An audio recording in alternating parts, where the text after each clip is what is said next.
Halo, saya akan menjelaskan singkat mengenai apa itu SWOT. Jadi, SWOT itu adalah singkatan dari Strength, Weakness, Opportunities, dan juga Traits. Kita akan menjelaskan singkat mengenai SWOT tentang diri sendiri. Kata dari yakni strength atau kekuatan, itu faktor internal atau yang positif yang dimiliki suatu pribadi atau individu. Sedangkan weakness, kelemahan, yaitu faktor internal yang negatif. Jadi kebalikannya dari yang strength tadi yang dimiliki oleh setiap individu. Setiap orang pasti memiliki yang namanya itu kelemahan atau kelebihan, bisa dikatakan seperti itu. Selanjutnya yang dari kata O, yakni opportunities atau peluang. Ini faktor eksternal, yaitu faktor dari lingkungan sekitar yang dapat dimanfaatkan oleh suatu pribadi atau individu. Jadi ini ada sangkut pautnya sama yang pertama, yakni strength. Yang keempat yakni trait atau ancaman, itu faktor eksternal yang negatif yang dapat membahayakan atau memberi efek dampak yang buruk bagi suatu individu. Nah, jadi di sini saya akan menjelaskan mengenai analisis SWOT tentang diri saya sendiri. Secara sederhana, analisis SWOT ini tuh bisa membantu kita untuk melihat gambaran besar tentang apa yang kita kuasai, apa yang perlu diperbaiki, peluang apa yang bisa diambil, dan tantangan apa yang nantinya harus dihadapi. Yang pertama di sini adalah strength atau kekuatan yang dimiliki saya pribadi. Saya orangnya itu cukup teliti. Jadi jika ada kesalahan, saya itu cepat menyadari. Jadi saya orangnya itu cukup teliti dalam segala aspek kayak gitu biasanya. Kata-katanya ya kayak gitulah. Yang kedua di sini yakni saya itu orangnya cukup kreativitas, kan suka sama yang namanya menulis yang dimaksud di sini kayak membuat kata-kata gitu, kayak menulis cerita, kata-kata, puisi kayak gitu. Saya cukup kreatif dalam kayak membuat kata-kata gitu. Selanjutnya kekuatan saya itu saya suka mencoba hal baru. Jadi saya itu suka yang namanya tantangan baru, suka mencoba hal baru, dan saya itu cukup orang yang berani mengambil resiko. Saya contohnya itu kayak yang tadi membuat kata-kata gitu kan. Saya suka mempelajari kosakata baru. Saya suka kalau menemukan kosakata yang sebelumnya tuh saya nggak tahu gitu. Kosakata baru saya suka gitu. Saya orangnya cukup empati, mempunyai rasa empati yang tinggi gitu. Kayak kalau ada teman yang kesulitan atau sekitar saya itu ada yang kesulitan, saya itu cepat menyadari gitu. Jadi saya tahu apa yang saya itu bisa merasakan, apa yang teman saya juga rasakan gitu, kayak gitu. Selanjutnya yaitu saya orangnya cukup punya pendirian yang teguh. Jadi saya bukan orang yang suka ikut-ikutan. Kayak misal orang teman saya itu suka kayak ikut organisasi ini, kalau saya nggak mau, misal saya nggak suka sama organisasi, saya nggak akan ikut, tapi saya lebih ke organisasi yang saya sukai gitu. Kayak saya tuh nggak ikut-ikut teman, tapi saya tuh punya pendirian sendiri gitu. Saya itu mempunyai jiwa kepemimpinan, kayak misal saya itu bisa memotivasi atau mengarahkan teman atau tim gitu. Saya cukup bisa. Saya itu orangnya bisa mencairkan suasana. Misal ada di situasi yang canggung, saya itu orangnya bisa dapat mudah gitu kayak mencairkan suasana itu. Selanjutnya kedua yaitu weakness atau kelemahan yang terdapat pada diri saya. Saya kan tadi yang di pertama tadi saya itu orangnya cukup teliti, namun saya itu teliti bukan berarti rajin. Nah, saya itu orangnya tidak rajin, bukan orang yang selalu tepat waktu gitu. Kayak misal suka menunda-nunda pekerjaan gitu. Kan ada orang yang rajin, baru dikasih tugas tuh langsung dikerjakan gitu. Nah, saya itu enggak kayak gitu. Saya itu orangnya cukup tidak rajin sebenarnya. Yang kedua yaitu yang tadi itu manajemen waktu saya itu buruk. Saya itu sulit membedakan mana yang prioritas, agak kesulitan mengatur yang mana prioritas, dan saya itu orangnya cukup pelin-pelan. Kayak misalkan sebenarnya hal ini lebih penting, tapi saya memilih mengerjakan hal lainnya gitu. Kayak pelin-pelan, ini dikerjain tapi belum selesai, tapi sudah kerjain tugas yang baru gitu, bukan memilih prioritas gitu. Kayak ini belum selesai sudah loncat ke sini gitu.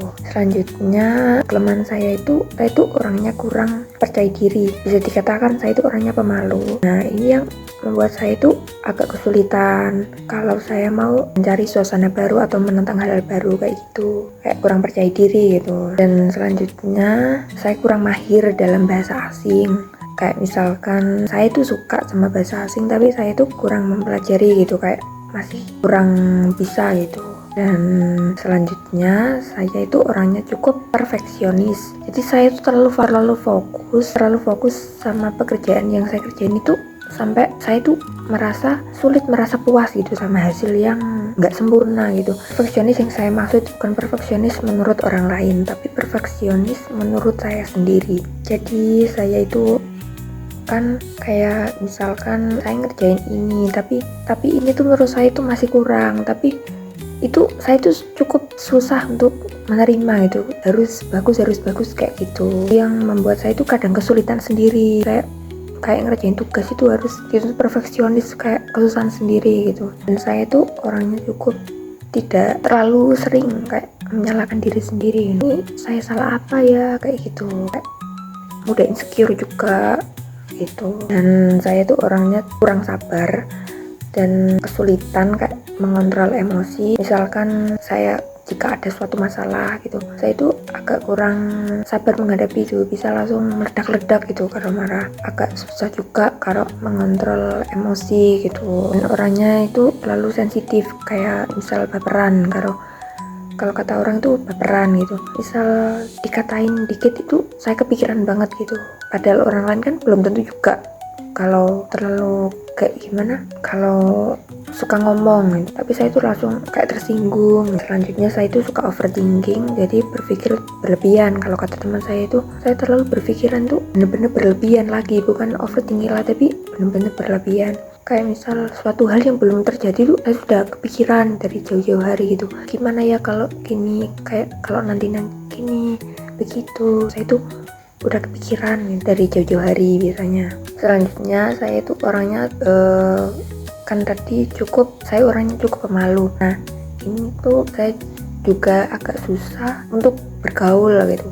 Kayak saya tuh mempunyai circle itu nggak kayak, saya tuh orangnya susah gitu kalau bergaul. Kalau punya circle ini udah gitu, kayak rata-rata circle-nya juga introvert, jarang itu kalau extrovert gitu. Jadi misal saya dalam suasana baru, dalam teman baru, jika saya masuk ke situ sebagai orang baru kan, nah kalau saya masuk ke situ jadi orang baru, nantinya itu kalau saya masuk dalam sifat saya introvert itu sering-seringnya nantinya tuh bakal introvert terus. Sebaliknya kalau saya baru masuk ke lingkungan baru dan saya tuh ekstrovert, itu bisa ekstrovert terusnya itu. Jadi tergantung sih sebenarnya ya, tergantung lingkungan juga. Yang ketiga yakni opportunities, yaitu peluang yang bisa saya dapatkan. Ini kan ada sangkut pautnya sama yang pertama tadi, peluang yang bisa saya dapatkan gitu. Nanti saya itu menjelaskan kalau saya itu orangnya suka kayak menulis, keterampilan kayak mengolah kata-kata gitu kan. Nah, di era yang kayak gini sekarang saya itu agak mudah untuk mencari kayak informasi atau updatean terbaru kan mengenai kata-kata gitu. Saya itu bisa mendapatkan kayak sumber daya gratis gitu untuk mempelajari keterampilan saya. Terus saya tuh karena saya suka kayak bercanda yang menurut saya itu bisa mencarikan suasana, itu yang membuat saya itu memiliki banyak relasi atau banyak teman gitu. Jadi banyak kayak orang yang teman dekat itu sebenarnya ada banyak. Jadi biasanya tuh setiap circle itu saya itu nggak punya satu circle aja, tapi beberapa circle. Dan biasanya itu setiap circle ini itu mempunyai suasana yang beda-beda lagi kayak gitu. Jadi mempunyai relasi yang lumayan banyak gitu, karena sikap saya yang tadi gitu. Dan karena saya mempunyai hobi yang menulis itu, saya kadang memiliki kayak komunitas untuk bertemu dengan orang-orang baru, kayak memiliki minat yang sama gitu, kayak yang misal klub menulis, klub membaca dan menulis kayak gitu. Jadi saya bisa sharing kayak gitu. bisa belajar. Yang terakhir yakni threat atau ancaman. Tadi kan saya tuh menjelaskan kalau saya itu memiliki kayak jiwa kayak leadership gitu. Nah, karena sifat ini kadang saya itu orangnya cukup keras kepala dan egois, kayak susah diatur kan. Jadi suka mengatur tapi agak kesusahan gitu kalau diatur. Nah, ini tuh yang membuat kayak menghambat saya gitu. Dan saya akan belajar lagi buat bisa menerima kritik dari orang lain. Saya tuh orangnya agak susah menerima kritik atau masukan gitu dari orang lain. Nanti kedepannya saya akan belajar memahami kritikan yang diberikan oleh orang lain. Kalau nggak semua kritikan kan bersifat menjelekan, tapi kadang membangun gitu. Saya nantinya kan memilah-milah lebih lanjut lagi itu. Selanjutnya, saya itu orangnya mudah cemas, mudah stres atau depresi gitu. Nah, ini yang membuat saya itu agak kesulitan untuk berinteraksi dengan orang lain kayak gitu.